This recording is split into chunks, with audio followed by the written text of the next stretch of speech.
Ήταν ένα χαζό παιδάκι που σκορπούσε τα λεφτά. Είχε κλέψει τράπεζα μαζί με τον μπαμπά και έτσι τα φλέξαρε στα άλλα τα παιδιά.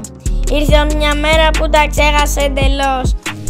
Τα λεφτά τα πέταξε μπροστά σε μπάτσο δυνατό. Το παιδάκι έτρεξε με το σιδερικό του. Τα λεφτά τα σκόρπια, μελέτησε ο μπάτσο. Και έτσι το κυνήγησε με ένα πυροβόλ. Βρήκε το παιδάκι μέσα σε μια λεωφόρο. Σκέφτηκε ο μπάτσος να μας κάνει το μπεκρί. Ουίσκι ξεφνού έδωσε στο ανήλικο παιδί. Ήπιε το ουίσκι αλλά δεν βγήκε σε καλό. Το παιδάκι έπαθε νευρικό κλονισμό. Μαλάκα μου, το ξέρεις μια χαρά.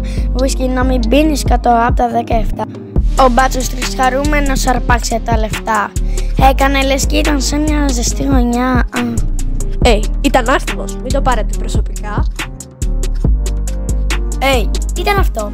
Μια γαμημένη σφαίρα πέτυχε το χοντρό. Ήτανε μια γρέτζο με ένα ροζ νυχτικό. Λες και είναι κάποια βάζει πιστόλι στην τσέπη. Τα λεφτά μαζεύει σαν να περιμένει. Μα κι αυτή πεθαίνει. Ήτανε μια πίκλα που δεν είχε διαταγό. Αυτό που δεν περιμένει είναι ομοσφωνικό. Το παιδί αυτό.